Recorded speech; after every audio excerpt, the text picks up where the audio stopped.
Hey, friends. Well, so something came back to me today that actually hit me, I don't know, midweek this past week. And it kind of registered, and then it has clearly marinated and kind of come back to me. But I was talking to a client, a student, and we were looking at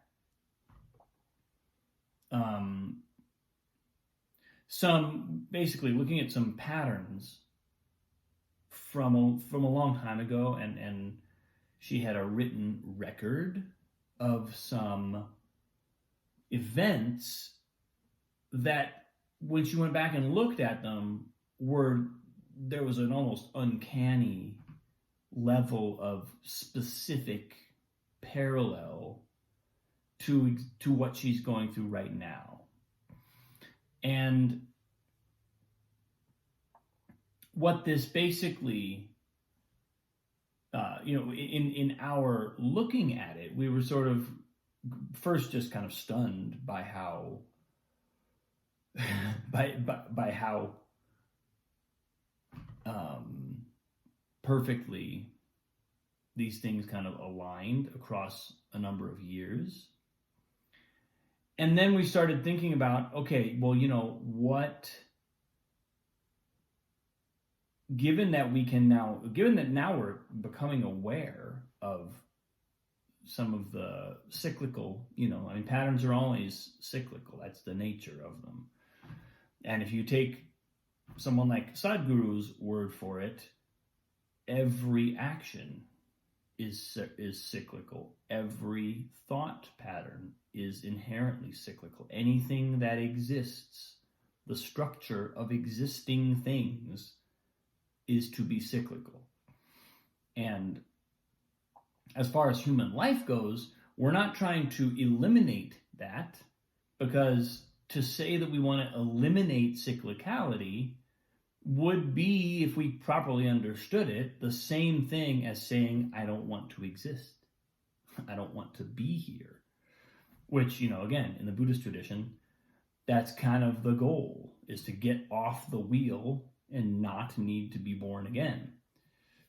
All well and good, fine as far as it goes, but if we are invested in being here, then it's not about eliminating the cyclicality of our experiences.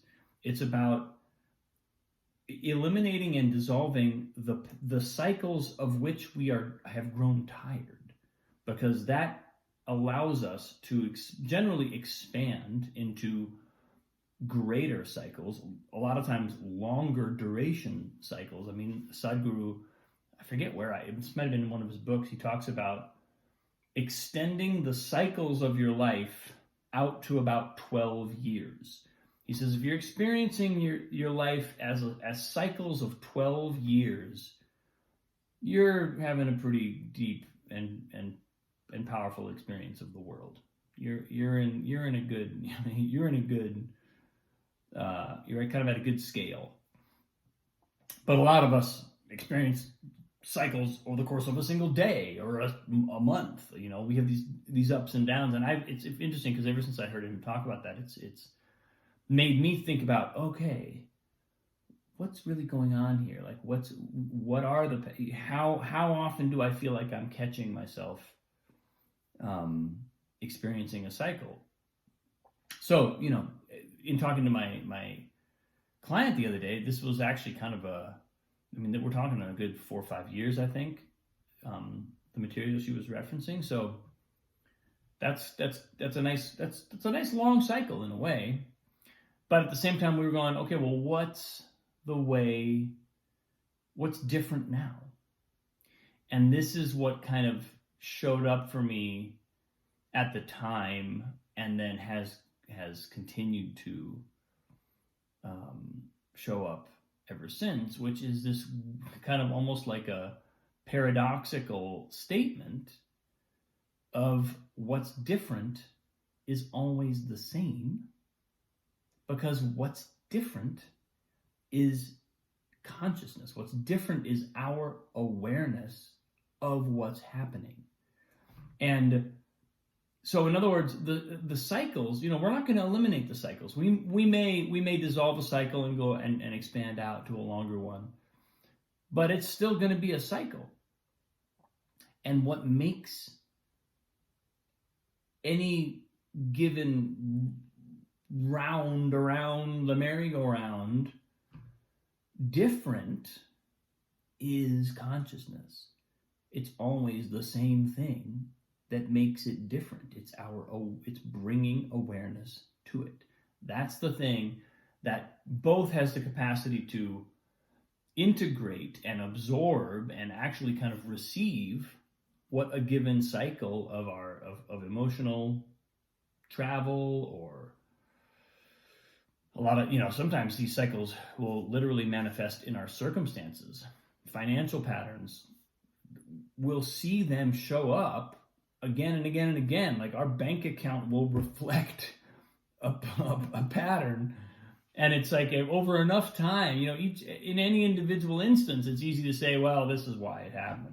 I can look, here's why, and here's why it had to happen this way.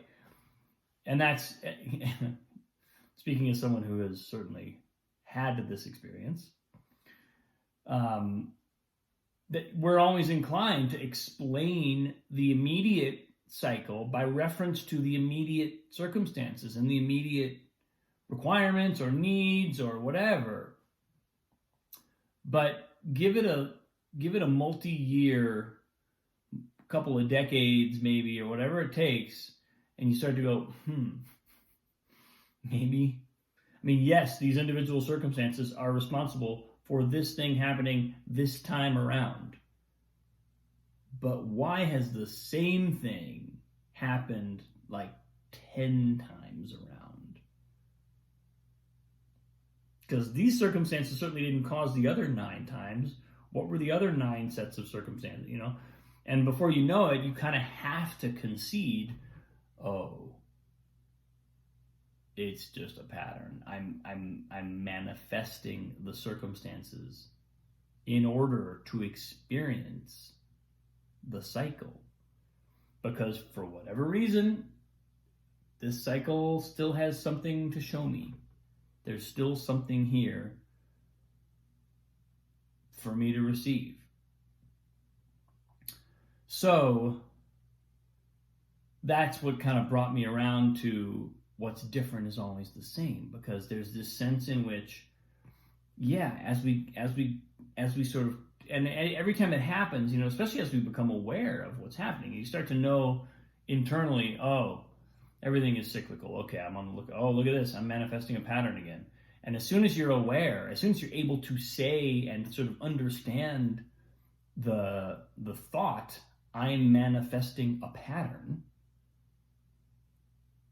you immediately, it's very hard to go back from that understanding. It's very hard to then go back and hide from the fact that that's happening. Once we've said that, once we've accepted that, it's kind of hard to bury our heads in the sand again. I mean, believe me, it can be done.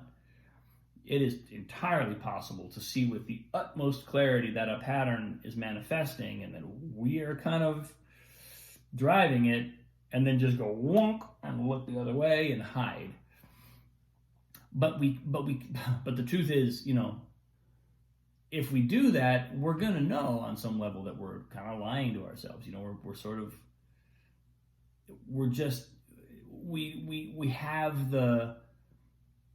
We have the consciousness to perceive a pattern, but because it may be hooked into some trauma, or because it may come from some really kind of deep identity properties, principles, our sense of self may be kind of enmeshed in the pattern. It may not be, we may have trouble actually just kind of like in the cold light of day accepting that we are doing this, and so we kind of run away and hide. When we don't run away and hide, that's when we're bringing our consciousness to the situation. We're bringing our awareness into the pattern, and that makes it different.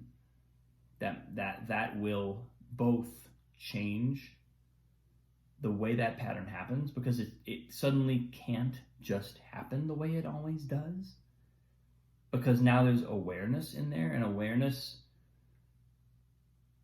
means that a pattern of automated kind of like dunk, dunk, dunk, dunk, dunk, dunk, dunk, dunk, this domino triggers this domino, triggers this domino, triggers this domino, triggers this domino, triggers this domino, when there's no consciousness in there. But as soon as there's consciousness in there, we realize that every domino triggering every other domino, we have a choice whether or not to let that domino tip into that one.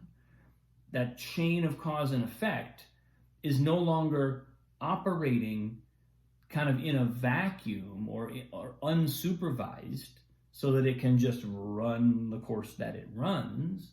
Now, at every given moment, we inherently, by being conscious, are going, is that what I want? Do I like that? Is that what I want? Do I like that?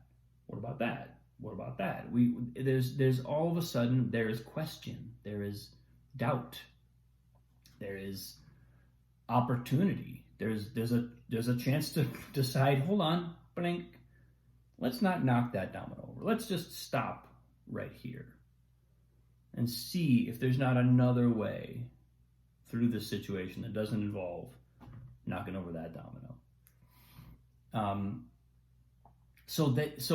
Hilariously, what's different is always the same means to me that's all there is to it. It's bringing our attention, bringing our full awareness into the moment and into any chain, any cyclical pattern, and consciousness will do the work that it does. We don't even, yes, then there are skills we can use and we can employ to kind of ask ourselves interesting questions and give ourselves tools for stopping a pattern from just running its course. But even without any tools, awareness itself is by far it's, first of all, it's a total prerequisite for any other tools, and second of all, it will automatically give us an awful lot of tools as long as we're being conscious. If we're being aware in the moment, then we have a chance to do something different, to actually choose a new chain of causes and effects. So I just thought that was kind of a elegant sort of aphorism, seemingly paradoxical statement that what's different is always the same, but it's actually, when you understand it, it makes total sense. That's how it always works when we're dealing with patterns. So that's what I got today, people. Thanks for watching. Appreciate you. Have a wonderful day. I'll see you tomorrow.